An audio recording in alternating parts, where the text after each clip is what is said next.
Hello and welcome to the annual WriteHive conference. This year is entirely jam-packed with a ton of great sessions for writers, writing professionals, and anyone in the publishing industry. If you're not familiar with WriteHive, WriteHive is a nonprofit serving the writing community with resources, events, programming, connections, and so much more. This year, our 2022 conference brings you The Joy is Resistance, the Need for Joyful Stories by Marginalized Creators panel. And we're so excited to have all of these fantastic panelists participating with us today. If you are interested in more topics like this, I definitely recommend that you check out either the last year's WriteHive 2021 Afrofuturism panel. We also have the WriteHive 2021 available on YouTube through the website writehive.org, Avoiding Info Dumps in Created Worlds, and the Word Nerd Cafe posts, Emotional Connections. So these are awesome, awesome resources to be able to kind of let us know how we can add some joy into our writing and how joy is a resistance. So before we get started with the questions, I'd love to have everybody just introduce themselves. So I'm going to go down the line from the way I see you guys on my screen, starting with Keir. Oh, golly. Okay. Hello, everyone. I am very privileged to be here. My name is Keir Alekseii. I'm an associate literary agent at Azantean Literary Agency. As of now, when this is airing, I would be open to queries as of June 1st. I desperately hope to one day represent best-selling writers from marginalized backgrounds. I especially have a place in my heart for BIPOC or BAME writers from the Global South. And aside from that, I am a neurodivergent queer woman of color. I live in Trinidad and Tobago, and I'm very invested in work that represent people like me in the non-professional space. In my day job, I am an educator and a cat wrangler. Hopefully the cats don't disturb us too much today. And I am also a writer every now and then. I have participated in the Cropper Writing Workshop as well as the Martha's Vineyard Creative Writing Institute. Excellent, excellent, wonderful. RJ? Hi, so I'm RJ Joseph, also known in my other life as Rhonda Jackson Garcia, and I'm a creative and academic writer. I just write stuff. It gets kind of hard to pigeonhole nowadays. I'm mostly writing in the horror genre and in the academic arena about the intersections of race and gender and pop culture and the horror genre. I've been known to also write in the romance genre. Not so much lately. I'll have to hurry up and get back to that. But I'm excited to be here. It's my very first time visiting the WriteHive, and I'm really excited. Thank you for having me. Awesome. Welcome, welcome. Olga? Oh, I'm Olga. I'm 39 years old from the Netherlands. I've been told I sound like everyone's Dutch aunt. So I'm sorry for my accent. I'm a mom of 3. I live here with my wife and my husband. I'm a writer for Dutch film and television. I wrote on series and 2 feature films, and I would call them mainstream, but I found that you guys sort of categorize them as artsy European features. So that's cool. I love cycling. I sew my own clothes. I love gardening. I do drag as a drag king, and at the moment, I'm working on a series of novellas about post-Me Too sexuality. So not showing what is wrong and bad and horrible, but what the world would look like if we respect things like consent and gender and power imbalances. That's really interesting to me. So thank you for having me. Awesome, awesome. That all sounds so amazing. Leslie? Hi, everyone. I'm Leslie Gideon. I am a born and raised New Yorker, and I write primarily in audio drama fiction podcasting. So I've produced my own podcast, The Path Down, a sci-fi slice of life audio drama about grief, privilege, and superpowers. I also guest write with a lot of other works, and I like to focus a lot on family, themes of queer joy and celebration, as well as being a Latina. I write a lot about Latinx culture and how that impacts the day-to-day life. And Yeah. Awesome. Welcome, welcome, Leslie. And last but not least, Michael. Hi, I'm Michael Williams. This is also my first WriteHive, so thank you. This has been a really great experience so far. I am a gay cisgender man, so I write science fiction, horror, and urban fantasy, all built around themes of the queer experience and trying to represent the queer experience in those genres.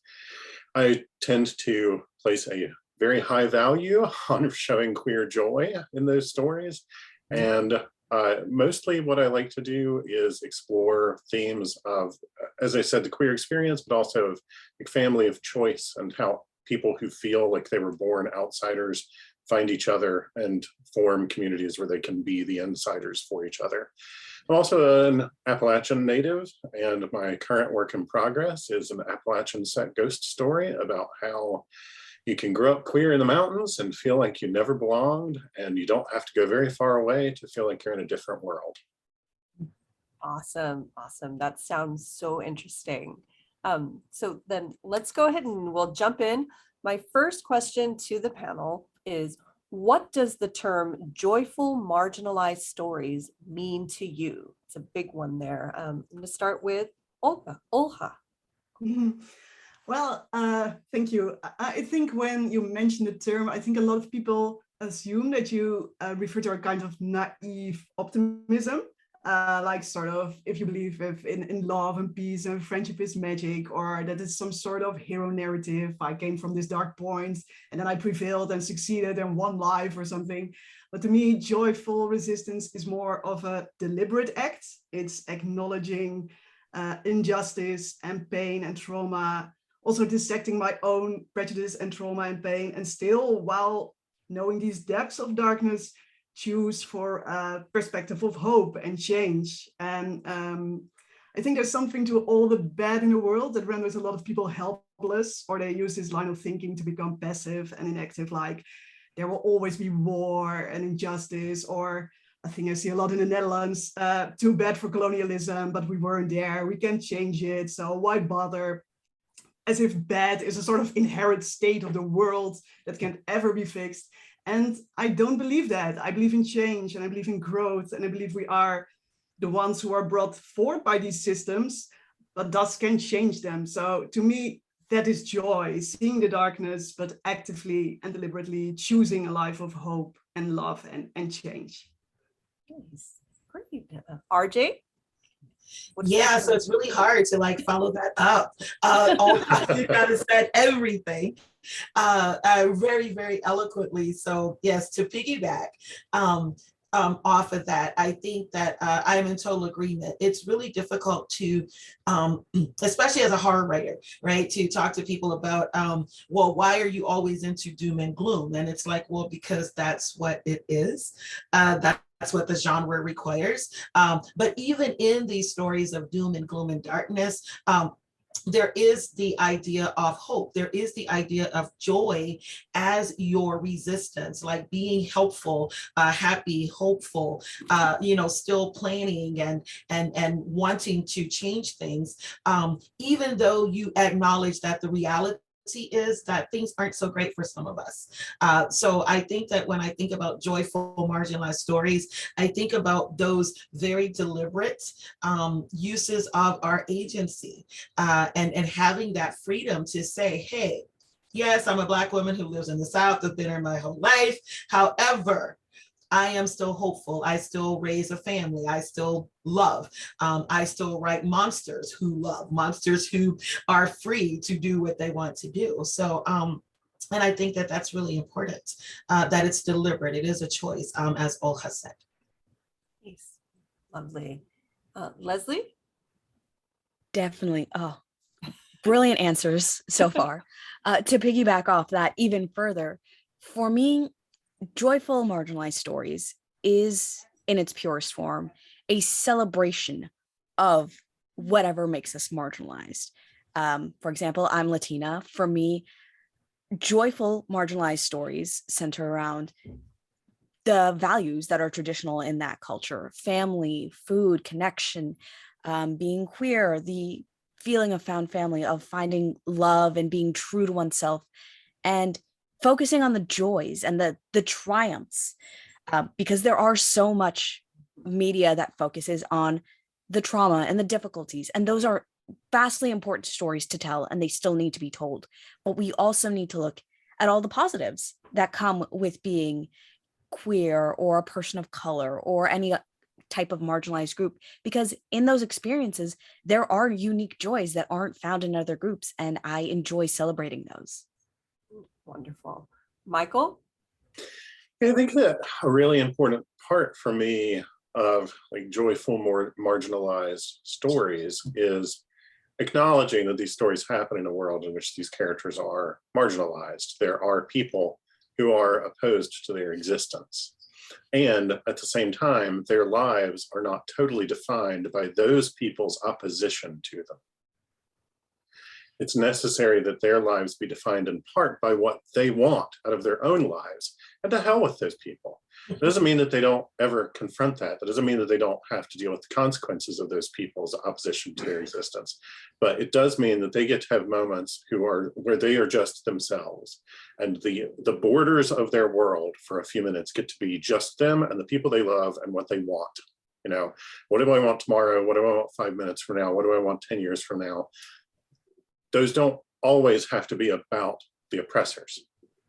And so like recognizing that these stories happen in a world where, you know, where there are homophobes, where there are racists, where there are misogynists, where there are xenophobes, where there are conspiracy theorists, where there are all the ways that there are people who actively want to keep us down.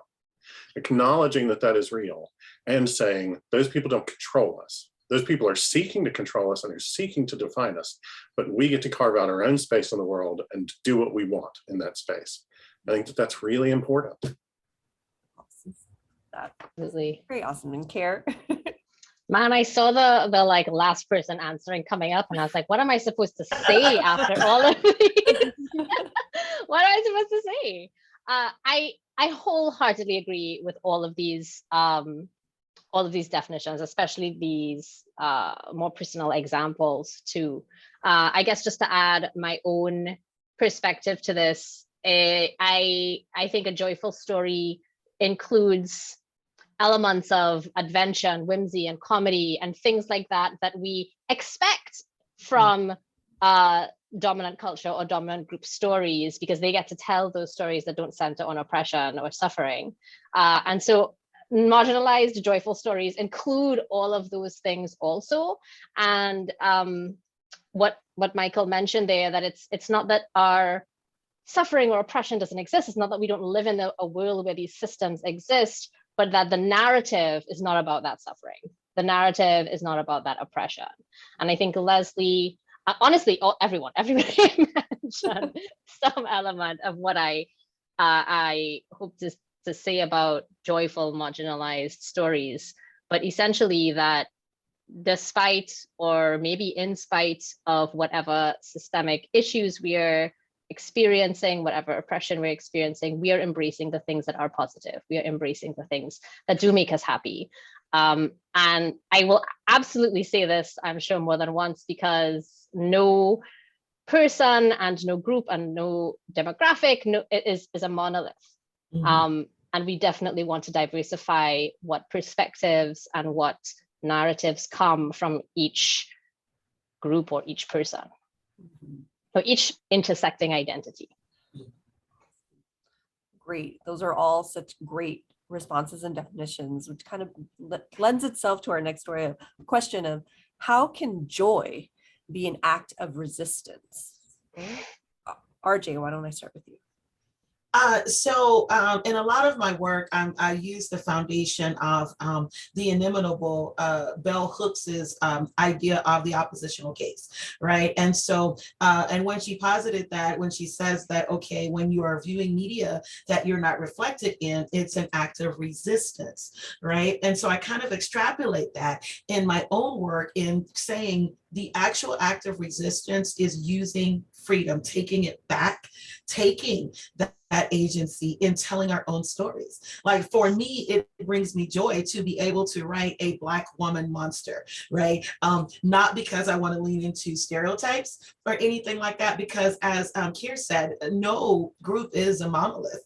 And so for me, that resistance is joy in saying, I know that the genre hasn't always embraced me as a writer writing about Black women and Black women's experiences. However, I'm going to do it anyway. Like Michael said earlier, like just that freedom to exist. Like all I want is just the opportunity for Black women to be these monsters and you know, girls to be able to do these different things that have usually been relegated to outside of the feminine experience. And so just the act of writing and the act of telling these stories through these lenses is resistance, because I mean, just our whole existence is political for so many of us. And so just bumping against that and saying, hey, I don't really care about that. I'm going to do what I want to do. I'm going to write what I want to write. And right now, what brings me joy is writing this thing. And I think that that's really, really important, because the idea is that not only should you not dare to walk around in certain worlds, but you should not dare be happy about it. You should not do that. And so doing so is an active form of fighting. It's battle. Great. Yes. Leslie? Definitely, to piggy off of that, joy and joyful expression of our marginalized identities is such a strong form of resistance. To touch back on what Michael said, there are a lot of people out there who see our identities as a threat, just our mere existence. And while a lot of other stories focus on, you know, our trauma and our right to overcome that and our battles to be seen as who we are, there is also an equal amount of resistance in showing us at our full joyful capacity, at seeing us be the full people that we are.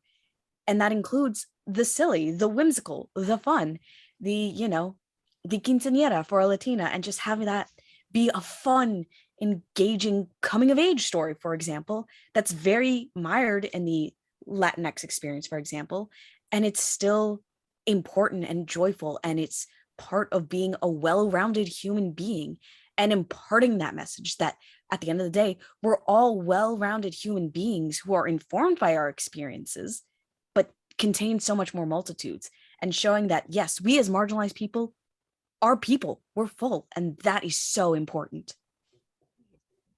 Michael? I think that when we, this is like such a good panel already. Sorry.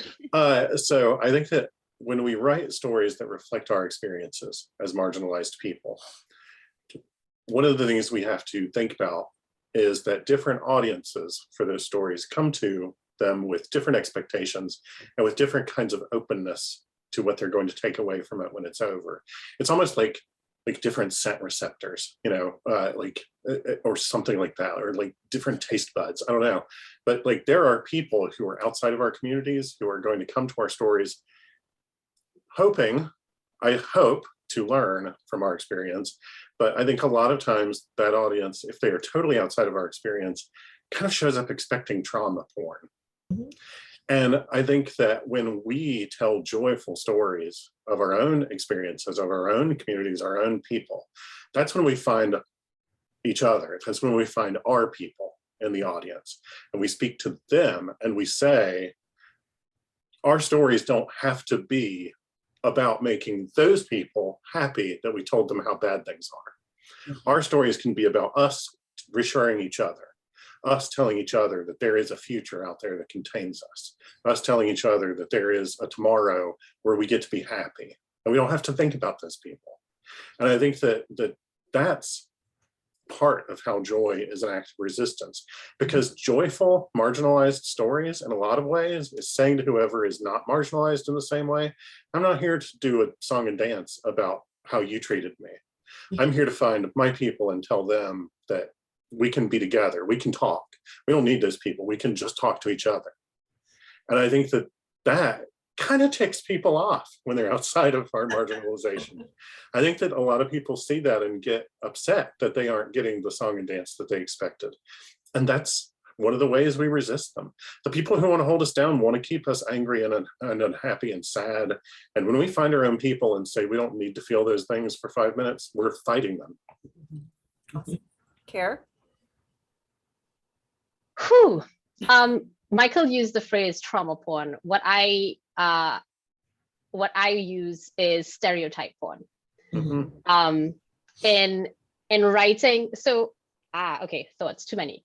I think that joy is an act of resistance because it goes against the stereotype porn, and far too much of the narrative, the overarching narrative from marginalized or of marginalized people comes not from marginalized people, right?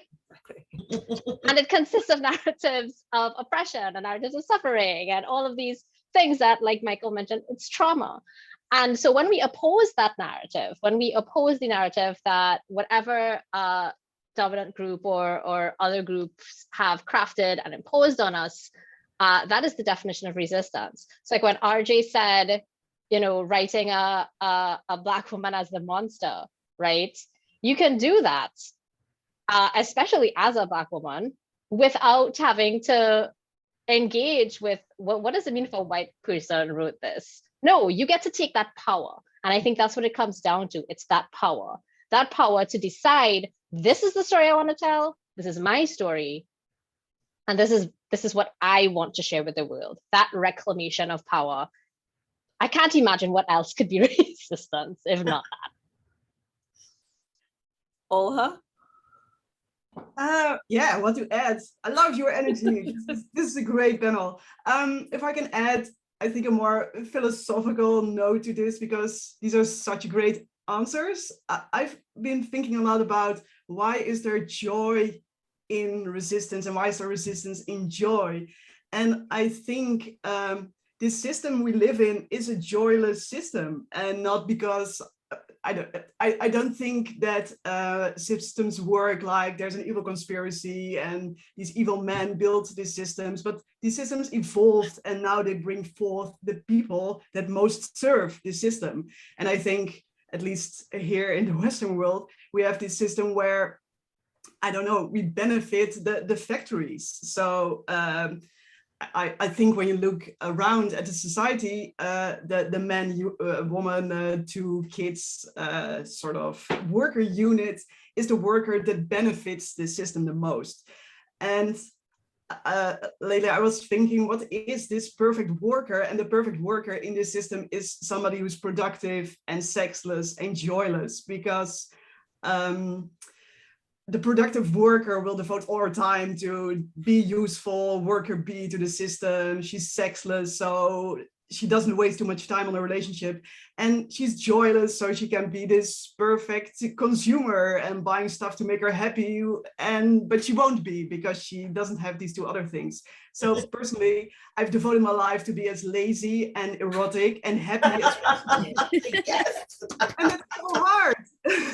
It's so hard because the world is telling me every day that I'm an unattractive mom who should feel ashamed when I'm not doing useful stuff, and who's basically worthless because either I'm a female or I'm not feminine enough. So every day I'm deliberately thinking, I don't want to accept this world. I don't want to be this worker dedicating my life to this system I don't believe in, and I will not accept misery, because I see this kind of life as a form of rebellion. So if you can follow my thought, I think that's why there is resistance in joy.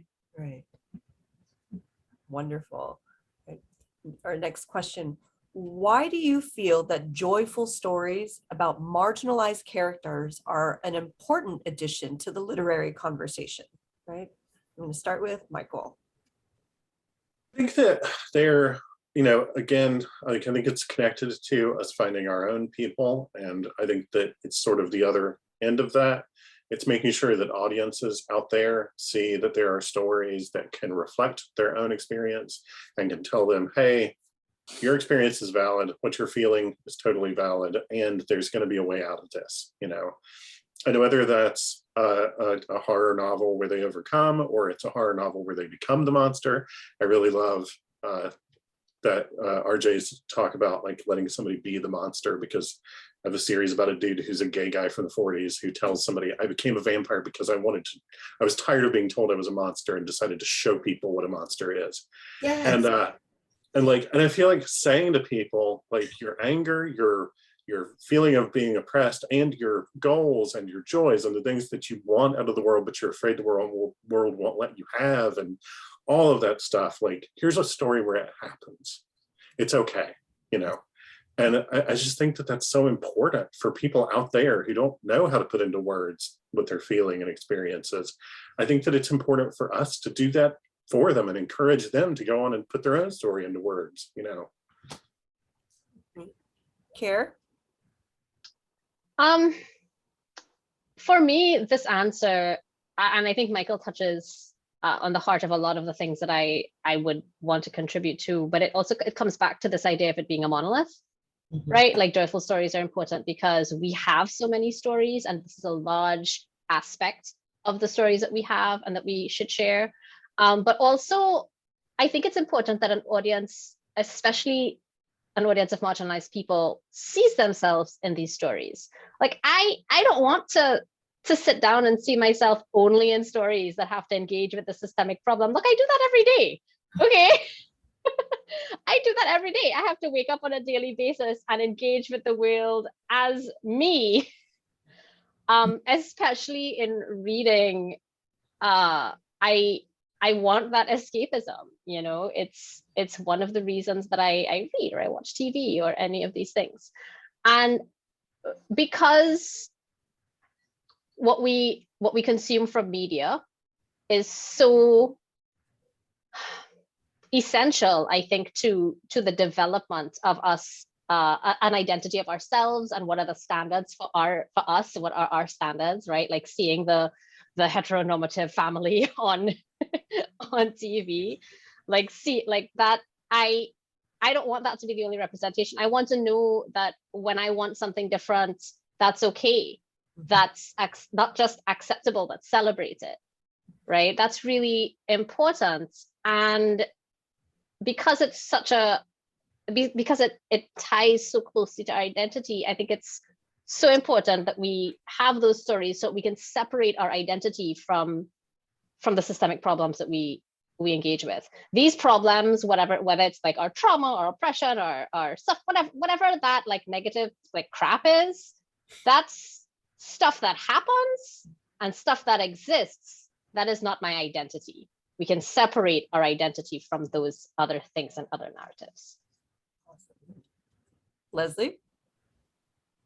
Definitely, to piggyback off that and also put it in slightly more business terms for why the literary field in particular should be looking at this, is that there is a market. There are people who are starving for these stories. Yes. As someone who comes from audio drama and people fiction podcasting, as someone who works primarily in audio fiction drama podcasting, a lot of those stories are very, very indie, made on shoestring budgets because people are dying to tell their stories.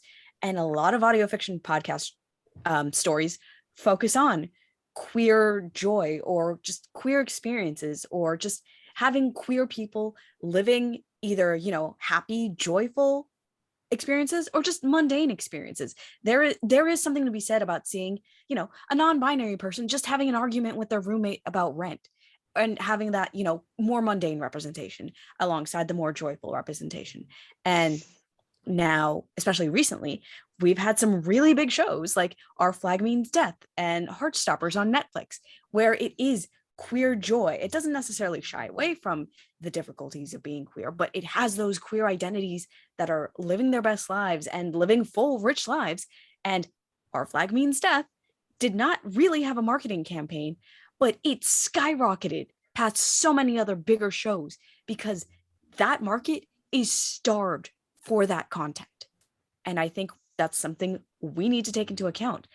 If we start telling those stories, there's already evidence that people want to see, you know, queer joy, marginalized joy from people of color. There is a market there and they want those stories. I also want those stories. Please write more marginalized, joyful stories.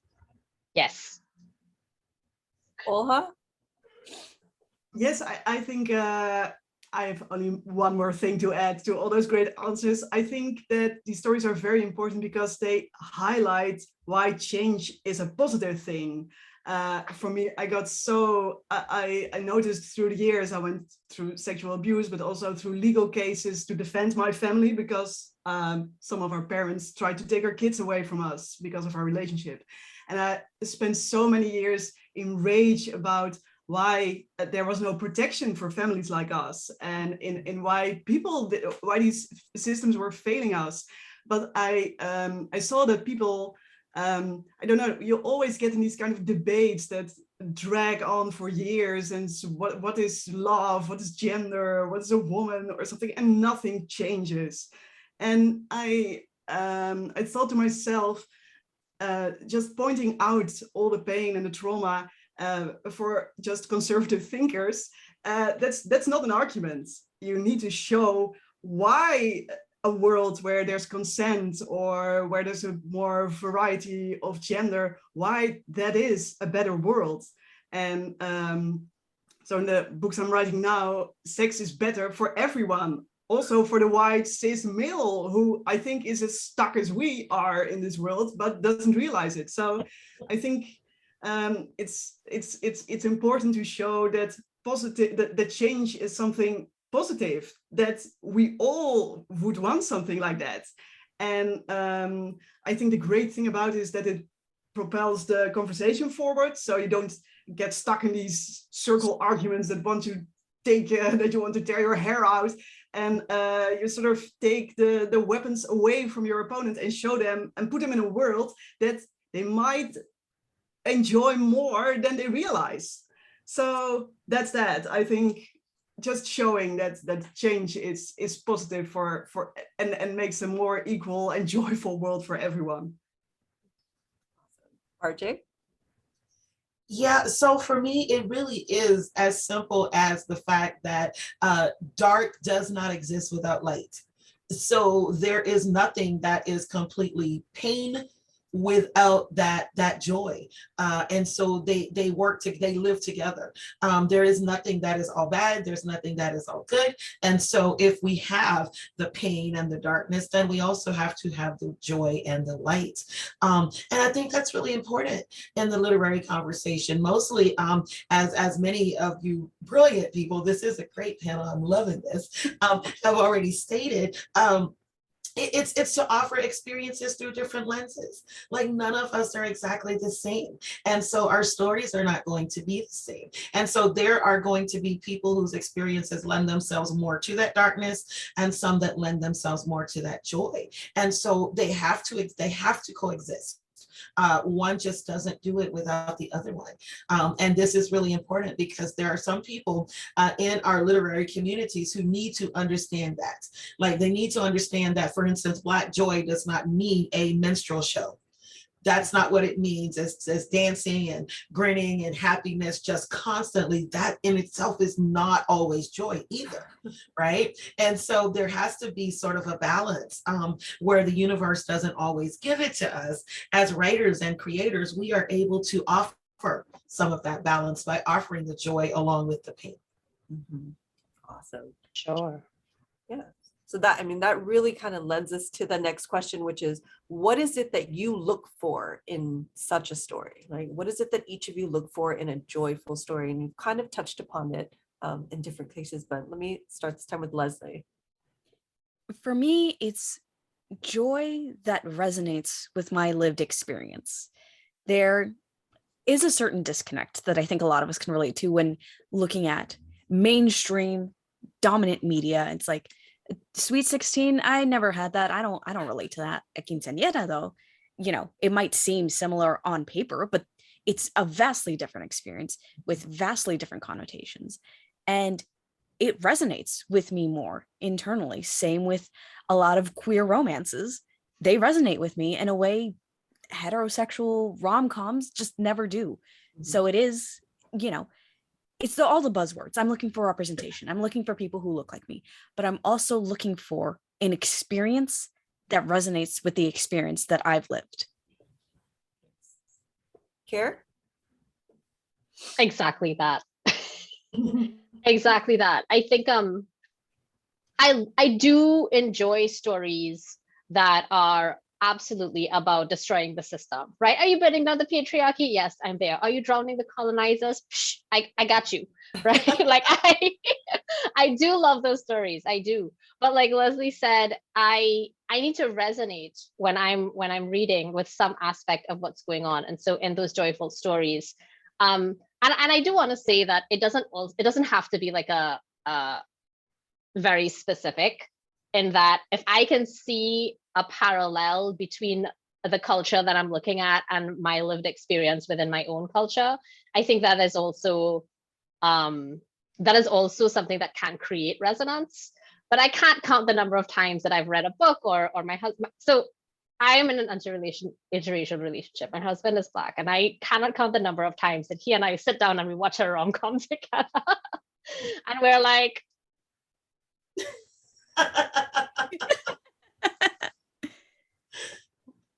no, that doesn't happen. Much less for in literature, right? Much less for in published work. And so that's what I really look for. And even if it's something that I cannot personally relate to, and I know that I have friends who they recommended this book because they resonated with it and they loved it. I love that. I love knowing that I'm reading something that they gave me because it was joyful and they loved it, and it was part of their shared experience with others who share their identities. RJ? Yeah, so mostly what I look for in such a story is authenticity. I know that there's always this huge kerfluffle about saying that people from outside of groups should not write about those groups. And I'm not really in that camp so much as I think that if you do really good research, which writers are supposed to do anyway, good writers do their research. And so you can write about any characters that you want to from whatever point of view you want to write it from.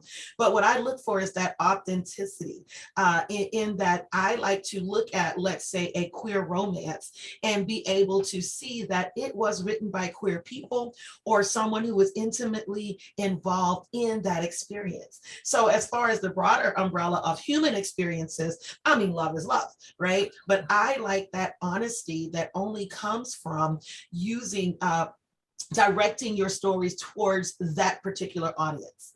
And so I don't expect that every story is told for me. Because everybody who's writing the stories aren't me. But I love being able to connect on that level and say, hey, oh my gosh, love is love. This queer couple, they fight over cleaning the refrigerator, just like me and my husband, right? Or, I like to be able to say, oh my gosh, this family, they have 1,000 kids, just like me and my family, right? And so I like that authenticity and that honesty, because I can tell when something was written by Black creators. Like I can tell when there was a Black person at the table and when there was not. And so one of the most jarring things is when you're watching this story that's supposed to be for a Black audience and it is not catering to a Black gaze. It can be really jarring. Or this is something that's supposed to be for a queer audience, but you can tell that it is not catering to a queer gaze. And so that's very jarring. I'm looking for authenticity and honesty. Like I want to feel that so that I can feel like, oh my gosh, these disabled people let me into their home and into their lives, and this is what their lives are like. This is exciting. I love this. Michael? I think that my answer is in some ways kind of coming from the same place. What I want out of joyful, marginalized stories is for there to be joy that is driven by like the unique experience of those characters as marginalized people, but that is distinct from the trauma of the, that the oppressors want to introduce into it. I want to read a story in which like the unique goals and desires and experiences of a trans person are reflected, and not in a like weird exploitative way, but just in a like this person's experience is different and their choices and their motivations are driven by who they are and their experiences, not the reader's expectations of them, and especially not my ignorance of them. Yes. And so like I want stories where people's character literally comes from like their experience and who they are and what they want, and not what other people have tried to lay on them about that. There's a lot of debate, or there has been at times within the queer communities at various points over sort of like, would queer culture continue to exist if queer oppression went away tomorrow? You know, and that raises this possibility that I think comes from like internalized prejudice that I think a lot of marginalized groups feel, of like wondering, is our experience totally driven by the people who are opposed to us? And I think that joyful queer stories talking about like characters' hopes and desires and fears and victories coming from who they are, not who other people have told them they can or cannot be, is like such an important part of getting the joy right and making it feel real, and like speaking to everybody and saying like, these characters are okay, and it's okay for you to recognize some of yourself in these characters. And if you do recognize some of yourself in these characters, you don't have to be afraid of the people who are opposed to them, because it is possible to exist outside of those people's gaze and control. Awesome. Olga? I can only agree to all these great answers. I think for myself, what Leslie said and what Michael said before, I look for recognition for stories from people who look like me, and I also think who are portrayed in a positive light, because I don't know, if you get all the feedback from the world on a day-to-day basis, you begin to believe that you are a bad person and that you're ruining everyone's lives and that you're a pervert or something. And just seeing characters portrayed as something positive is enormously healing for me. To like Leslie said, our flag means death. That was the first time I thought, wow, yeah, this is the world I want to live in. I'm a gay pirate. I've identified my whole life as that. It's something great. And also I also teach at film school in Holland, and like something like the 3-act structure or the hero's journey. It's like we have to teach it like it's the only way, like it's the only storytelling system in the world. And that's just not true. And I'm so bored with it. I try to tell this to my students, like all this, I don't know, I joke that it looks like the male orgasm. It's not the only storytelling system in the world. We the white people destroyed a lot of these systems, but there's just so much out there. And I'm just bored with the old stories. I want to hear new stories, and I want to rescue what's still left of it. So, and also as a reader and a consumer of media, I really want to deconstruct also these systems in myself, because this isn't the only way to look at the world. This isn't the only way to tell stories. And I also, you know, I am from a line of Dutch colonizers, and I don't want to carry this on. I want to stop it here. So I have to, I don't know, I have to deconstruct these things in myself and look at, I don't know, what's out there and how I can contribute to other people's joy in the world through these stories. Carrie, you wanted to piggyback something. I did want to add something, especially after RJ, what you said. I feel like that comes back a lot to this idea of stereotype porn, where we get representations written by people outside of these marginalized groups that fulfill these stereotypes instead of engaging with what an authentic experience looks and feels like to those people. And I like that a lot about this panel so far, is that we all seem to have like a very firm idea around this one ball of, yes, this is what joy is in these systems, and it's very important.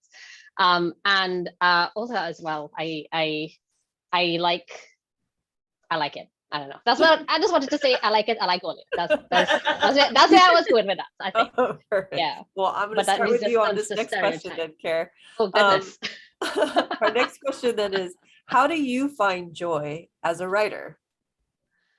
Ooh, boy, oh boy. I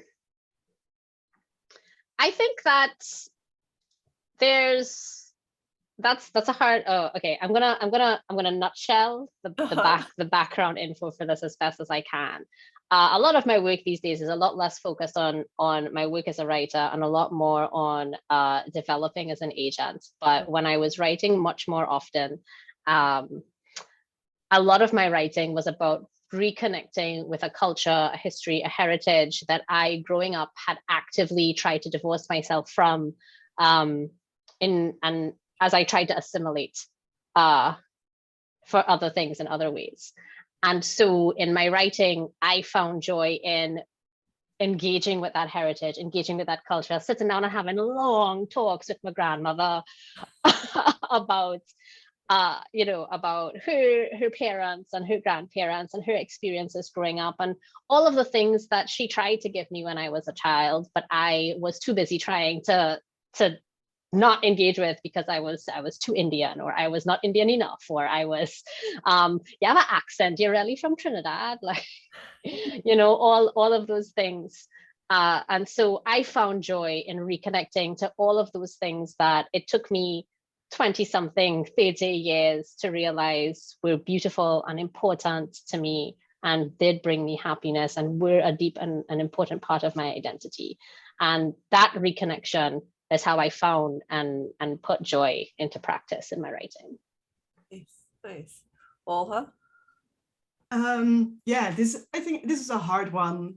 I think I also asked this question deliberately because I'm really looking for answers from other people. Because I think the main thing I'm struggling with is that I really believe in this message of joy, but there's still everyday shit things happening in the world and people projecting things onto you. And well, I can't hide my family when I bring my kids to school. And I find that I sometimes really struggle with holding on to that joy in your self-image when the world outside is projecting something else on you. So for me, I think I'm deliberately working on joy every day and like trying to hold onto images or songs that connect to that core of me that I believe is true. And also, well, at the moment, I'm really sort of researching queer sexuality. So there I found, like Keir said, that you really have to start at zero and define for yourself, if you let loose of all the things you've learned through media about yourself, what in sex does me bring joy? What is it that makes me happy? Or what would sexuality look like if I could redefine it for myself?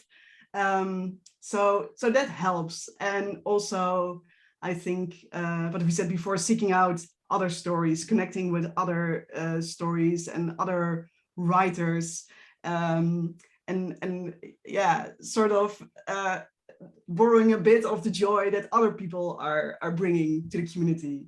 And also this panel. I think this panel brings me a lot of joy. RJ? So for me, writing is joy in itself, just because I have always, since childhood, just reveled in creating these worlds that are in my head and creating these characters that just get to do whatever they want. Of course, that joy just increases now that I am solidly in middle age. There's a freedom there. There's a freedom there that just says, hey, I'm a middle-aged crazy lady and whatever. This is what's in my head. These are the characters that talk to me. So I'm going to give them to you just like they came to me. Like I don't know how to not write, because this is the way I've always expressed myself, is through words and through stories. And so writing in itself is joyful because I control that. I control that world. Now I can't control the reception to my world, and I don't really want to. That's not the point to art as far as I'm concerned.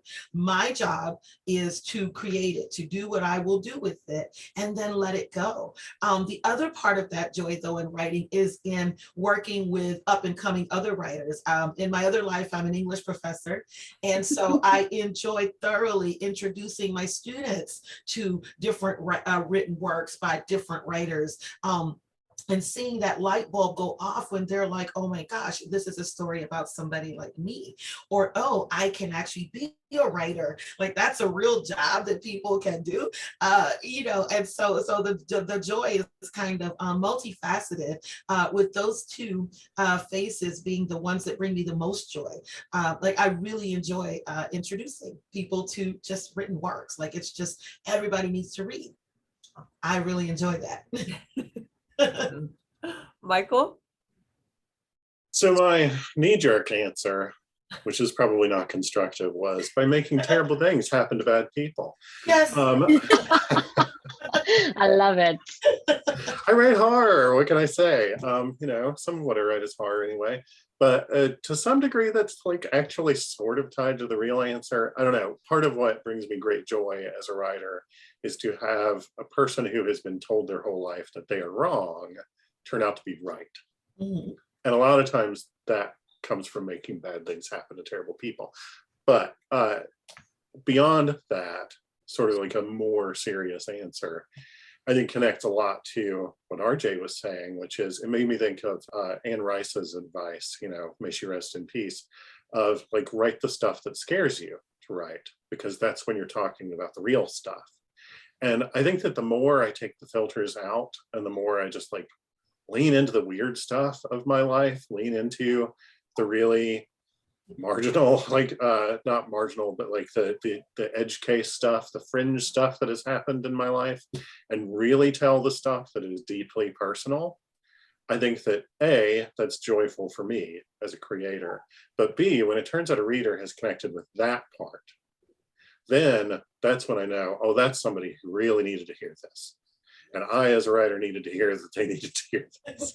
And we all get to sort of sit around and validate each other for a second.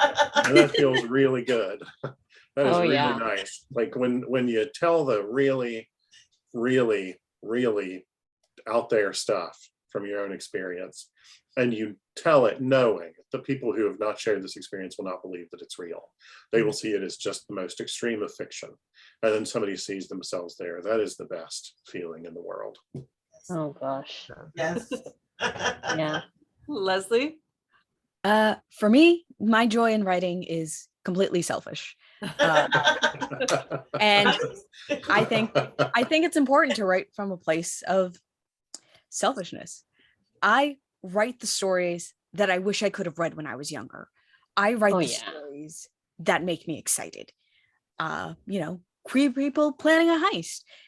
Is that bisexual Latina getting ready for a party and having the time of her life? That's the story I want to read, and that's the story I want to tell. And there is that joy of, especially working in a more indie scene where you can just write something and work to make it happen. Getting to tell that story that I needed as a kid or as a teenager or even as a younger adult, and knowing that I can just do that and no one can stop me, that is my joy. Yes. Awesome.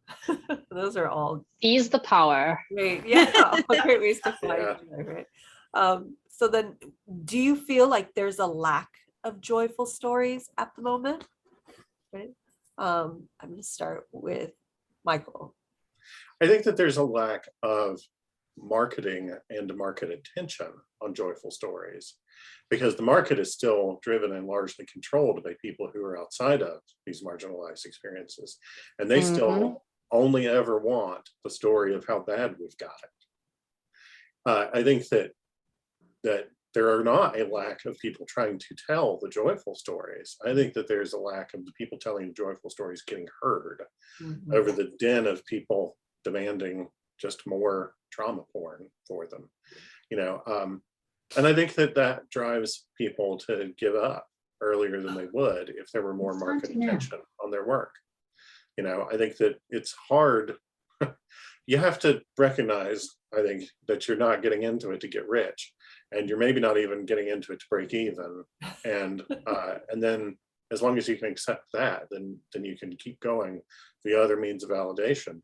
But if the financial aspect of it, which is a very real part of the business, I just qualified for membership in SFWA because they changed the rules. Because previously I had just said, I'm never going to make $3,000 in a year on a book, ever. That is just never going to happen. My stuff is too weird. There are never going to be enough people who buy it. There are never going to be enough people who hear about it in the first place. I could buy Facebook ads from here till kingdom come. People will never know it. I will never make that money back, you know? Yes. So I just think that like those stories are out there, but it is so hard to get them on center stage. RJ's, you're nodding, so I'm gonna go to you. Yes. Oh my gosh. Yes. Michael is my people. Like I have been haunting the horror scene for like, I don't even want to tell y'all how long, but like decades, maybe even longer than some of y'all have been alive, right? And I literally just qualified for active status with the Horror Writers Association for the exact same reasons. And it's not a flex. It's not a lack of talent. It hasn't been a lack. I mean, I have a whole MFA with all the student debt to show for it too, right? So, I mean, I have been studying this craft forever. I have been a lifelong horror fan, like literally lifelong. I'm 50. I've been a fan since I was like 5, right? So this is 45 years of an investment that hasn't always paid off. And that really is exactly like Michael said, the industry is still being gatekept by people who are allowing the market to be driven by those few readers who don't want to read about people different from them. And so those are the audiences that they're always marketing to. They're the people who they're saying, well, they're the ones that buy books. But I mean, like, of course, me as a Black horror fan, I'm like, there are more of us out here than you know. And so if you tried to give us these stories, we would show you. I mean, like, we look at stuff like Lovecraft Country. We look at stuff like Candyman. We look at stuff like Get Out. And I'm like, you can't tell me that Black horror doesn't sell and that it always wouldn't have. The fact of the matter is, the people that have the power to put this stuff forward, they don't want to. They don't want to put the marketing dollars behind it. They don't want to pay the creators. They don't want to open up those gates. Which I think is a huge mistake on their part, because there are tons of us that write these stories that we don't see all the time because we took Toni Morrison's words to heart. Write the story you want to read, right? Write yourself into the stories. And so I think that it's really important for us to recognize that and work to change it. But nothing's going to change, if the top of this chain doesn't start to kind of think in those terms. I'm hopeful that it could happen. I have to admit, I'm not sure it's going to happen in my lifetime, because I'm thinking if it took me 30 some odd years to even get to where I am, like some people actually say, oh, you're a new writer. And I'm like, oh, girl, no. I have been here. You're just now hearing about my writing, but I've been here for a really long time. And so it's kind of important to just kind of stay the course. Like, I'm totally okay with doing the work so that people that are coming behind me will have the opportunities that I hadn't always had. Like, I'm totally fine with that being my place in life, right? Leslie? Yeah, I think it's as everyone said, the stories are there, the demand is there, the interest is there, the desire to create the stories are there. It's just the top echelons of the entertainment industry and, the marketing and the business industries that are actively choosing to ignore this grand market. I think, as we've all exemplified, we're starving both to consume these stories and create these stories. Yes. And again, look at Our Flag Means Death. There was no marketing for that, but it was a story that we were all starved for. It had queer representation. It had people of color. It had everything that we're looking for.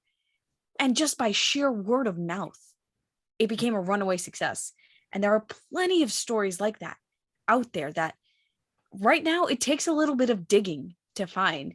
You have to look into indie scenes. You have to look into, more unconventional new media. There are YouTubers and podcasters who are telling these stories, and you have to dig if you want to find them. They're there. I just think we need to keep screaming them so that maybe eventually those people in those higher echelons will realize that we want that. And more importantly, to speak their language, we're willing to pay for that. Yes. Olga?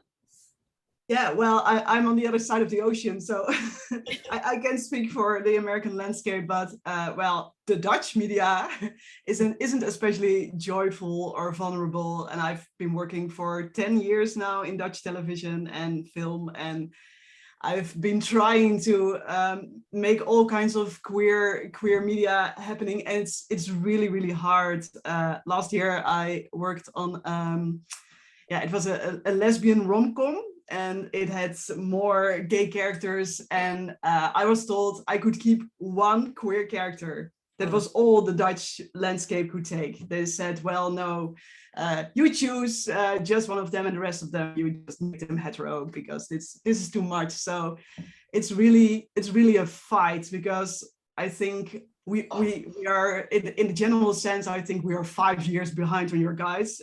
We just had our first Me Too scandal. So everything here is slower and more conservative. So it's really, I don't know. It really gets to me, but I think I have to try and keep trying and tell these stories, because if I don't do it, and if I don't carry on doing it, who else is going to do it? So I think in Holland we really like vulgar comedy, like the Rednecks, disturbing things. We like drugs crime with gritty men who are always right and working alone, I think. But I think we desperately, it's like, I don't know, I think the typical Dutch people thinks they're right, everyone else is wrong, and they're the hero. I don't know, it's really annoying. But I think, and we're also, the Spanish say we're on the cold side of the ocean, so that's our problem. I think they're right. But I think that I want to keep doing this, because there, at least at this cold side of the ocean, there's too many soft and vulnerable and joyful stories. And I really want to tell them, and I think we desperately need them here. So yeah. Keir? Well, I definitely cannot speak for the other side of the ocean, or of the other hemisphere. But in the US market, I have to agree with RJ, Leslie, and Michael that these stories exist. These stories are out there. These stories are being written. These stories are present, and there's just not enough support for them. Right? This is honestly, this is why I became an agent. Like, I think RJ, it was you who said that this about gatekeepers. The gatekeepers are gatekeeping. Okay. Not my most eloquent moment, but you know what I mean, right? And that's a problem. That's a problem. I think these stories are out there. The joyful stories, all of the stories are out there, but the joyful stories are out there. They need that support. They need somebody who is willing to, Michael and Leslie, I think you guys both mentioned like the indie scene too. Like, it's a lot of, I mean, RJ as well, actually, you all did. Like all of the things, all the work that has to go behind getting these stories heard, right, and seen. And I don't like the phrase that you need a story to, like, you need someone to champion a story, because I feel like it's too close to like you have to be the voice of a group. Like, I think that's kind of trash. I think like people have their own voices, it's not about being their voice, it's about listening to the people who are talking. But I mean, because I guess my thoughts are a little bit too scattered at the moment. That's the thing. We need not necessarily a champion, but somebody who will give these voices a platform, somebody who will make space and say, listen to this.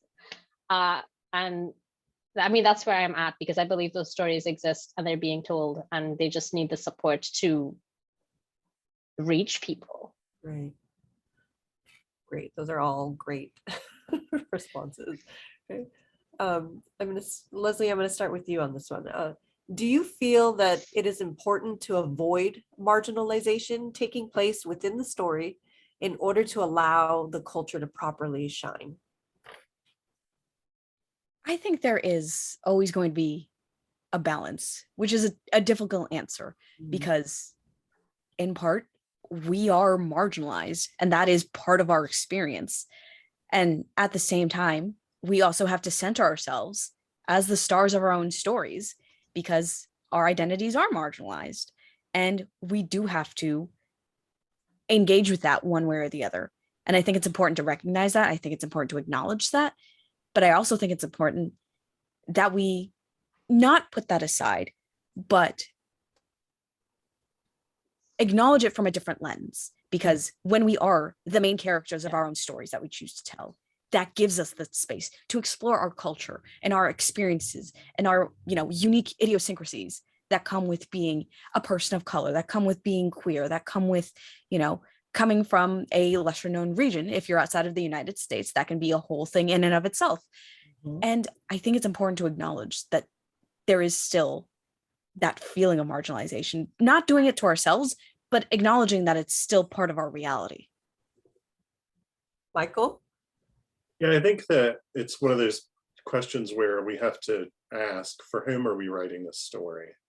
And when we see stories about marginalized people where the marginalization is really front and center, then I always wonder, for whom was this written and who wrote it? I think that it's the distinction between writing a story about people who live in a world where they are marginalized versus I'm going to put a gay bashing scene in this book so that some element of the people who read it can say, yeah, kick him again.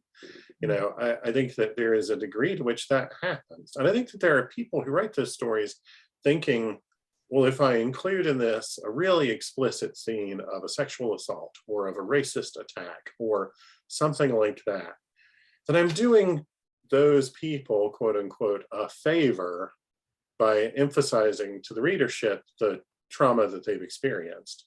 And I think they don't recognize the way that that impacts the people who are being attacked in that scene when they read the story. And I think that importantly, those sorts of stories are almost never ones that are written for us. They're not written to say, yeah, the thing that's happened to you your whole life is going to keep happening in this book and make us feel better. They're written for people who are never going to experience that sort of marginalization, to sort of get off on seeing it happen in front of them. I think that it is important, though, that our stories acknowledge the world that we live in. I think the best example that I can give is from the TV show Schitt's Creek, in which a character, upon coming out of the closet, is concerned that their family is going to be opposed to their reality. And it turns out nobody is opposed to them. And in fact, their family is horrified at the thought that they wondered that about them. But, so that they get to acknowledge that it's a world in which that's possible. And in that way, reflect something that's really genuine about the queer experience. But they don't show it to us. Nobody gets beaten up for it on screen. Nobody has a cross burned in their front yard for it on screen. And I think that, if before we go featuring really explicit acts of marginalization, we really have to ask, for whom are we writing this and who's going to enjoy this? Who's going to see this as entertainment? And do we want to be writing for those people's benefit? And at the same time, we have to accept that, to some degree, the people that we want to see themselves in these stories are living in a reality in which they are marginalized. And if we tell them that everything is hunky-dory and perfect all the time, then they're going to feel even more disconnected from the story than they would have otherwise. I think everybody has to, to borrow your phrase, Leslie, everybody has to draw the line for themselves. But I think it really comes down to asking yourself at the front, for whom am I writing this and who's going to enjoy it? RJ? Yeah, so to piggyback off both Leslie and Michael, I agree that this is a balancing act that each creator has to perform with each individual work. And I say that because for me, writing in different venues means that my goal is different in different cases. So for instance, I wrote an academic essay that was about the marginalization of mothers who suffer from mental illness, right? And it was basically a literary analysis of the character Sethy Suggs from Beloved and the character Olivia Crane from the Netflix's iteration of The Haunting of Hill House. Now, because this was academic in scope, it was my intention to first of all show how those mothers were marginalized, how they suffer from mental illness, how societal ills kind of lent itself to that mental illness. And so I did dig into the fact that, okay, Sethy Suggs committed matricide. This is a part of her life. And then Olivia Crane wanted to do it. She tried to, right?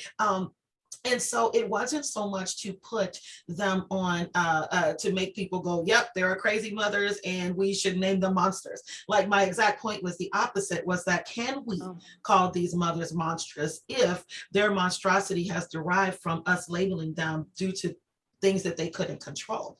And so, yes, I absolutely wanted to put that whole thing on the table. There are stories that I write where I'm going to talk about rape. I feel like it's an experience that I can own because it reflects one of my own. But it depends again on what is your goal. Well, the goal in that case of that story was retribution. Well, if these things happen to you, wouldn't you then maybe think about doing this thing, right? So it's a very fine act, a balancing act that we have to go through. I don't think that you necessarily have to take out the marginalization, but if it doesn't serve your purpose, like I tell my students, what is your purpose? Who is your audience? Which is basically what Michael said. So yeah, if it doesn't suit, you got to take it out. But if it does, I mean, go for it, but lean into it. I do believe in that. Lean into it. Don't tiptoe around it. If you're going to do it, commit. Yeah, but you can't always avoid it. Olga? Yeah, I can only agree. I think that balancing and tone is especially really hard to get right, I think. I think you can never really erase the marginalization because, I don't know, it's part of your reality, but especially when writing joyful stories, you're looking, I think, for a lighter form of storytelling. So your tone needs to be right. And I've just worked a year with my own editor on these books that I'm writing on, and it was especially all the time it was about that, because I wanted joyful stories about sexuality, but that also involved consent issues, and not. I think in Holland we're still in the beginning of this, so it's all, or it's wrong or it's right, and nobody wants to be the abuser. But I think the spectrum of experiences and the spectrum of consent is very interesting, especially if you're coming from a queer perspective where you have even less power at the moment. So so I wanted to show a bit of my own experience, what RJ said. I also had a scene with sexual abuse, but I found that it was too heavy, sort of to balance with the other things, and that made me wonder a lot about tone. So I think you really need to consider your theme and your goal. And yeah, actually, I'm just repeating what the other people said, but it's hard. So when I look at joyful stories, I think they're the hardest to do, to get right. They're really powerful if you get it right, but really just experiment with it, because you can. I don't know, I think about skill like movies like Sorry to Bother You or Our Flag Means Death. I think they're really different experiences, but both in tone, they're so greatly done. So yeah. Keir? I think that's, well, okay. If I say all the things I think, I'm going to be repeating everyone again. So just the only thing that I think I'd like to add is that I think that quite, I don't know that it's often, but I've seen it often, where the representations of joy and highlighting joy, it doesn't reduce the marginalized experience. I think it highlights the marginalized experience. It's a juxtaposition against that marginalized experience. Yeah, it serves to, and when it does that, it serves, for me, I think it serves to be resistance even more, right? It's, yeah, do I have this marginalized experience? Do all of these things still exist? Yes, but you know what? Fuck that. Yeah. Right. My apologies to anyone who is not. Yeah. But that's what it is. It's a giant fu to all of the things that happen to us to make us marginalized. That I still have joy. I still claim my joy. I think it's yes, it's difficult to achieve. Yes, there's a lot to consider with tone and how you choose to write it and all of the things that you all have already described. But I think when it is done and done well, it is that much, it highlights just that much more the things that we need to resist. I just flipped there. So I mean, those are all really clear responses. So I'm going to go with our next question is, what role would joyful stories play in shining the light on marginalized characters? So we're kind of looking at the role those joys play on our characters. I'm going to start with Olga. Yeah, I think for me, what we said before, I think seeing these stories and removing the otherness of people is really important. I sort of remembered when I saw the movie Professor Marston and the Wonder Women. It's about a relationship that I'm in. It's two women and a man. And it was the first time I saw on screen a relationship that resembled our situation and wasn't written from the side that you often see polyamory, like, oh, they're jealous and I don't know, and it doesn't work and whatever. It was the outside world is the problem. It's not these people, it's the small-mindedness of the people around these people that create the problems. And you also see how the characters internalize the bad stuff from the outside world. And it was the first time that I found how healing it is to see something like that. And I also see that in people around us. We've been together for 10 years, so it's we're really just an old married couple, but with 3 people.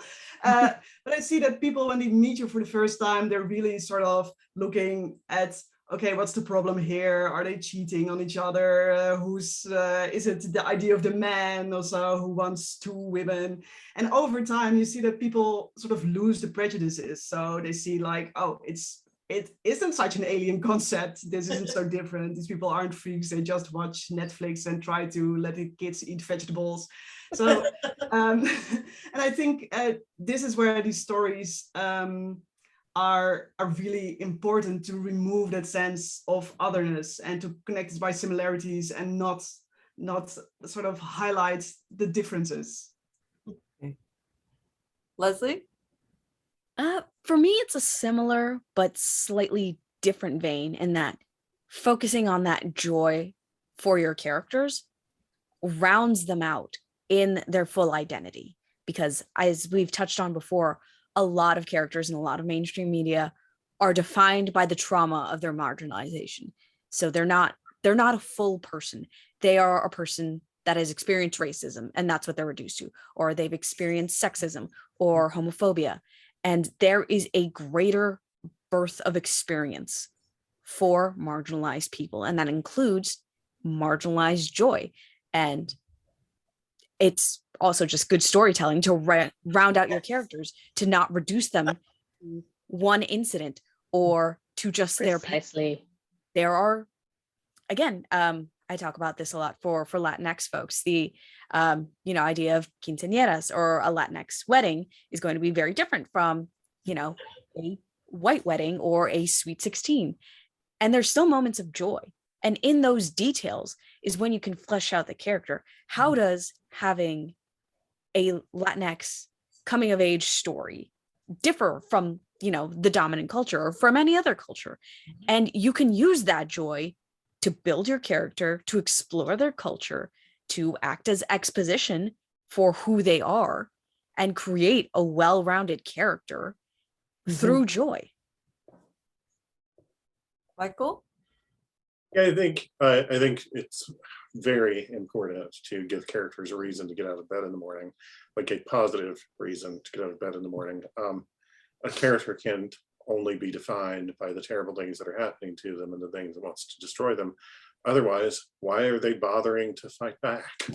But I also think that joy in a story like this, it can serve two purposes, and it's a way to talk to two audiences at once. You know, to go back to that question of like, for whom was this written? Who are you trying to connect with? Joy is, you know, an important way to connect with people who see themselves in these marginalized characters, and to extend hope to them, and to tell them these characters have a reason to get out of bed in the morning, and so do you. But also, I think that joy is a way to talk to the audience who showed up hoping for the trauma porn and say, nope, that's not what y'all are getting. That's not what y'all are getting. It turns out that's not what's for dinner in this house. In fact, what you're going to get is something that shows you that these characters' joy is different from yours, but still happy and beautiful. And some part of their joy overlaps with yours. It's a Venn diagram, not a boundary map. You know, there are ways in which the experiences of marginalized people will overlap with the experiences of people who don't share those identities, but who read the stories. And that joy is going to give that audience a way to connect with those characters that they didn't maybe expect to be the way that they connected with them, but is a way that is much more sustainable, much more inviting, much likelier to survive the part of the book that says the end on the last page. Something where they're going to keep thinking about those characters and keep hoping for those characters. And that's going to be a much more motivating thing in their day-to-day lives. Keir? Yes. Yes. But also, I do feel like, specific to shining a light on marginalized characters for marginalized audiences, as opposed to for non-marginalized audiences as well, is, for me, it kind of comes back to representation and what it could be. Yeah, I think Michael used the example from Schitt's Creek earlier, where the character came out of the closet and the family didn't have any problems with it at all, right? They were just like, why would you think that? I was extremely fortunate, and I mean extremely fortunate and privileged to have a similar experience, where as an adult I came out and all of my friends were like, this was a secret? Were you the last to find out, Keir? And I was just like, sure, I guess so. Right? Because I grew up not feeling like I was gay enough to be bi or pan, you know. Bi erasure was such a thing. Like, I had a relationship with a man, I married one. Can I really be queer? I struggled with that so long. And yet somehow all of my friends were like, you really like non-masculine people. You're really into them, Keir. Haven't you noticed? And I feel like I was so fortunate to have that. I want other people to know you could be the person that makes people feel fortunate, you know? Like, I want parents and friends to read these stories and see a positive reaction modeled. I think that, I mean, I certainly don't want to say that the weight of educating the populace is on the shoulders of us as marginalized writers. I think that's kind of trash. But sometimes that is what it feels like. Sometimes that is what it feels like. And I think that is part of shining this light on marginalized characters, shining a light on marginalized characters. It's, yes, for, you know, it helps to build connections with the folks who don't share those marginalizations or don't share those identities, but it may also help to build hope in those of us who do. Awesome. Yeah. RJ, anything to add? Yeah, I'm going to go all writing teacher and just piggyback on what Leslie said. Good writing does not center on static characters that don't have any, they're not dynamic, they don't have any nuance, they don't undergo any change. And so you want to flesh out those characters so that they're very relatable, but also so that they actually seem like real people or real entities. And that's one of the insidious things about keeping out actually authentic, well-rounded character representations, right? Because if all you get is stereotypes and cardboards, then you're not going to like it. Of course, you reject those stories. Of course, those are not the ones that make a lot of sales. And so when you get somebody who says, hey, we're going to put this story out about this Black writer who only writes about these people in one facet, right? It may sound good for the rest of that market, but honestly, it's just not good writing. It's just a stereotype. It's like a cardboard thing that you can just toss and the whole story is still the same. And so that kind of defeats the purpose of writing a story. Stories don't exist without that. And so when we talk about marginalized joy and putting it on the pages, that is really important. Like Michael said, you have to give your characters reasons to do things. Reasons, you have to talk about things that they like, things that they don't like, things that make them happy, things that make them upset. Because without that, all we have is like this whole little interchangeable thing that nobody really enjoys, right? And nobody enjoys that. Awesome. All of these 110%. all of your responses have been Yeah. so amazing, and we're getting towards the end. So this is our last question for this panel was, what about the current publishing landscape do you think makes these stories so important for us to tell? Right? Care. She's like, so why don't I go ahead? I'll start with you. You're coming from the agenting perspective, right? Oh, What about the landscape makes it important? I think that we've actually touched on this in some of the previous answers too, in that these stories are being told but not uplifted to an audience. Yeah, these stories are being written but not shared with the audience. Or, you know, and what that translates to is not always simply a lack of marketing, but also a lack of people acquiring these stories, right? To try to focus on an answer to the actual question, which is what makes these stories important to tell in the current publishing landscape. I think that right now in publishing, we have, and I think it is changing, but publishing is slow. It's changing, but publishing is slow. And so for all that there is change happening, for the most part, we still have monoliths. We still have, this is, you know, we still hear stories about people saying, well, I've already acquired a story about X, right? From the Y perspective. So I can't acquire this one because it's too similar. It's like, have you read? Have you read this? Do you see how different this is? Not all stories of Y from X perspective or X from Y perspective or whatever, not all stories are going to sound the same, even if they're from people who share an identity. Yes. Right? Especially if they're from people who share identity even.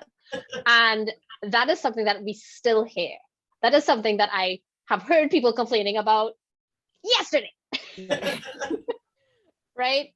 It's real and it's crap.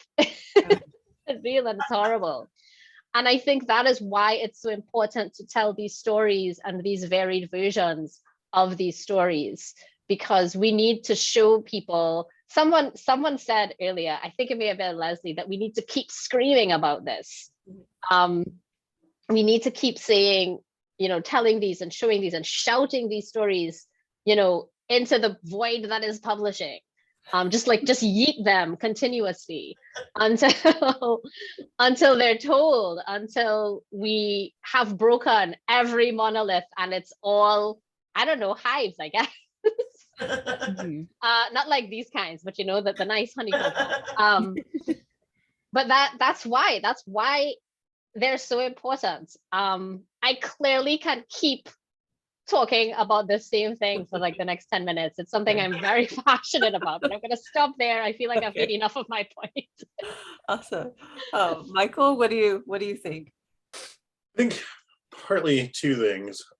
One, because of the way in which the publishing landscape just does not highlight these, we have to keep telling them so that the people who need these stories can actually ever stand a chance of finding them. Like the only way that they're ever going to find them is if there are just a bunch of stories out there waiting for them to discover.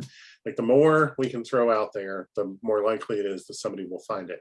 And because it is so hard to get market attention on these stories, when somebody who really is waiting for our stories to show up finds them, those people are instant, hardcore, lifelong fans. They are instant super fans. They're people whose books I will buy for the rest of my life because I one time really needed to see a story that only they could tell. And like that really connected with my brain and really connected with my experiences. And I will purchase everything no matter how bad they get. You know, it just will not matter. I will always love that person for the stories that they told. But also, I think that because the market is so glutted with the same stories being told over and over and over again, there are just so many stories of white dudes with daddy issues who are solving crimes. Like, oh my God, it's like there's a full employment industry program for murderers and the detectives who find them.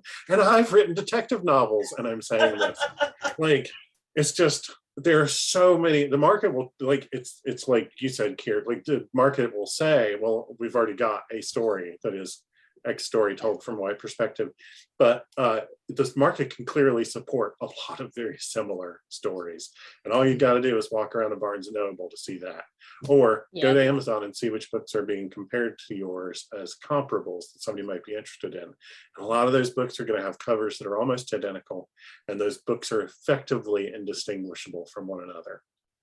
And I think that like the only way that people outside of the parts of the market that benefit from the monolith, by which I mean the Amazons who can just like push 30 more books just like this one to everybody who bought one, or the Barnes and Nobles who will put up an end cap display of literally 30 more books just like the one in your hand. I think that the small press publishers, I'm published by, I don't know, they don't really qualify as like a small press anymore, but I'm published by somebody who is not a big press. And I think that the small and medium press publishers will survive and potentially outlive a lot of the bigger publishers by having more diverse stories, having more ways for a potential audience to find them and connect with them, and not hiding them, not sequestering them off in a corner, but in fact, like really featuring them and saying, we, this publishing company, we are going to tell stories that are unlike any of the other stories that you're going to find anywhere else. And that's how we're going to find a market, and that's how our market is going to find us. Like, I hate it that it's about money. That is not what got me into writing, and it's not probably what will ever keep me in writing. But it's going to be what keeps my publisher publishing. It's going to be what keeps having my publisher send me publishing contracts for books that I pitch. And so somebody's got to make money on this, and I think that a more diverse market, a more diverse supply for the market, is the only way that people are going to like carve out their own audience. RJ? Yeah, exactly what Michael said. I mean, it's and like, I know, especially in the horror genre, the indie and small presses have jumped in and like filled this huge void that was left wide open by like the big four publishing houses. And so when you look at these awards nomination lists, they are full of indie press stuff. They're full of indie, small presses who are more willing to take chances on these things. I mean, like there's never been a time when I have looked at the horror genre, and again, remember, I'm talking about a span of decades, where I have seen horror very specifically be as gay as it is, or be as feminine as it is, to be as colorful as it is, to be as disabled as it is. And I am loving it. That it is these small presses that are filling this void. And so they will probably, a lot of them that I'm working with now, they will probably be like Michael says, they may not qualify as small press for very long, because of that, what they're Yep. doing. And there are so many of us writers who are big readers. And so of course, like I'm looking at a publisher I'm working with is doing like the splatter westerns, Death's Head Press. Like I've read every single splatter western they put out. And I mean, yeah, they're going to put out mine also, but that's not the point. Like that's on the writer standpoint. On the reader standpoint, I have all of them. I devour this stuff. And so the publishing landscape that I think Leslie mentioned too, that even in other mediums, right, it is really, really very, very wide open for these indies. And that's where all the change is really coming from. And I think that they're doing a lot of the heavy lifting. I know for a fact that they're the ones who are keeping the horror genre alive, because otherwise it would have cannibalized itself by now and fizzled out with the same old, same old. Leslie? Yeah, I want to piggyback off of something Michael said. And I know sometimes as writers and creatives, we can be a little hesitant to talk about money and profitability and return on investment. But if shows like Heartstopper or Our Flag Means Death, or even runaway successes like The Bright Sessions, which started as an indie podcast and grew into a juggernaut that has, limited run shows with Luminary, or a spin-off novel trilogy, there are these stories here, and if they're given the chance, they will thrive financially because there is a market. There are people who, as RJ said, as a lot of people said, there are people who are starving for these stories, and people who are starving for content to consume are going to pay to consume that content. Again, Our Flag Means Death, some of the most joyful, positive, queer, and POC representation that we've had in a long time.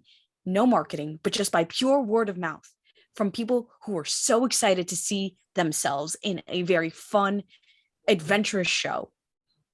They got that show to beat some of the big runners. And there is this market opportunity that I think publishers, if they can step aside from their own biases, their old school ways of thinking. Yep. Aside from the, cultural importance of telling marginalized stories and the significance of representation, there is money to be made here, to be quite frank. There are people who are more than willing to fork over their cash to see themselves in these stories. And I think that's something that I think we as creatives kind of need to talk about more with, publishers and people in the entertainment industry who think more in these financial terms, because yes, these stories are so vital and important on a spiritual level, on an emotional level, on an intellectual level for readers and for writers. But for the industry as a whole, it is a market void that could very easily be filled and could be really, really profitable. Olga, anything to add? I think I have one last thing to add to all these great answers. I think why these stories are important is I'm so sick of being divided by our pain. I see so many people like queer people, and we all have traumas and pain. And the last years we've been so divided because we all have this thing and struggling. And I think stories are a way to connect us and to heal us. There's so much strength in stories, and we should use that to our advantage. Whether or not somebody's going to publish it or Netflix is going to take it on. Because I think there's a reason why story cultures have been destroyed through the centuries. It's because these stories hold so much power, and we can use them to create language and new role models and new stories. And I think what Keir said was really good. We have to model the reactions we want to see. Like this is a world we want to see, because frankly, like I said before, the system that's now in place doesn't care about us, and it's sort of destroying the world, and I'm not there for that. So I think if this system doesn't care for us, we need to build a system that does care, and we can only build that through stories, I think. So that's why I hope you all keep doing the work you're doing, and there will be lots of other new voices that will just fight on to keep to put these stories in a light, because that's really, I think we should do that. Awesome. Well, sorry. Go ahead, Carrie. You want to wrap up? I'm going to give you the last word. Well, I don't know if I Well, okay. I mean, I'll take it. Whatever. This is Leslie and Michael both mentioned money, and I feel like that wasn't something that I mentioned, but it is something that I want to add to. And I think we know that when it comes to if you're working with like a small or a medium press, or if you're self-publishing, there's so much weight on your shoulders to make that book successful. And it is not. I don't want to say that it's not different for writers who are published with bigger traditional publishers, because it is different. It is different when a publisher, spends a lot of money on you because they want to make that money back. They will market your book, and it's not that you have nothing to do, but the weight of that to achieve that same, for lack of a better term, level of success or level of sales or level of audience members reached, that same reach is so much harder. And it is one of the reasons that I think telling these stories and making these stories important in this landscape, or making these stories heard in this landscape is so important. Because unless we do that, unless we keep screaming, we keep shouting for it, we're not going to get to the point where we have publishers spending money on these stories to the point where they're like, okay, I want a big marketing campaign because I got to make back my however many hundreds of thousands of dollars in advance, or tens of thousands even. Like advances aren't what they used to be, or maybe aren't what everybody ever thought. But the point is that if a publisher is spending money on you, they want to make that money back, and we need to make them see that they can make money on these things. Yeah, so that way they give us that money, right? Yes. Awesome. As they and I think that's important. Like marginalized people from marginalized groups, I think there's a large disparity in what they earn from traditionally published books relative to those who are not from a marginalized group, and that is another thing that needs to be changed in publishing. Awesome. Well, those are all, this has been such a delightful and enlightening panel. So before we kind of wrap up, I want to, what are your current projects that you guys are, would like to share with the audience? And then we'll kind of just go down the line. How, if people want to get in touch with you, get your stuff, give us all your little pitches. So I'll start with RJ. So I have a couple of short stories coming up in anthologies. Have a short story in the charity anthology Shattered and Splintered, which is sort of a fundraising event that's paired with StokerCon, that's coming out next month. Nice. Also coming out next month is a Cemetery Gates anthology Picnic in a Graveyard. I have a story in there too. I really like playing with Cemetery Gates. They're doing some really good stuff. And then this summer, I have my own horror story collection coming out with The Seventh Terrace, and it's called Hell Hath No Sorrow, Like a Woman Haunted. And so I'm super, super excited about that. Always going to cons, so I'm also on that academic circuit. I'll be at StokerCon doing an academic presentation, as one does. And so if anybody wants to talk more with me or look for me, I am always haunting Twitter. So I'm always on Twitter when I'm supposed to be writing and teaching. And you can find me at @rjacksonjoseph. Awesome. Olga? Well, I write in Dutch. So this is a language spoken by 70 million people, and probably not many of you. So I'm working on a series of novellas, but I don't think they will be translated, unfortunately. I do drag. I do a lot of political drag, dressing as 17th century Dutch man, to sort of raise questions about colonialism. So if you like that sort of stuff, we can connect on Instagram. Not many Dutch people like what I do, but I think it's important.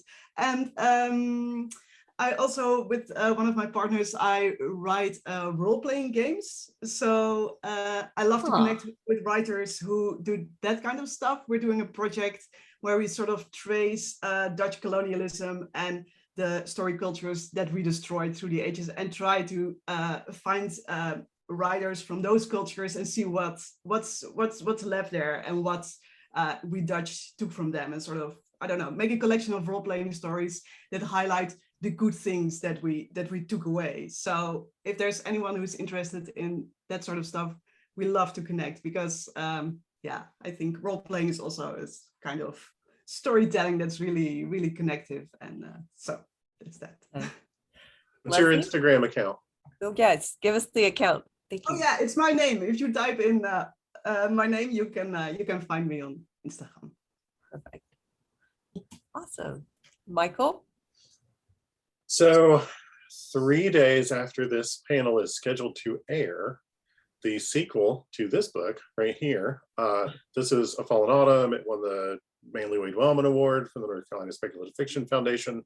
It's a far future science fiction detective novel that is very queer and makes people who are not comfortable with deeply queer stories very uncomfortable, and that makes me very happy.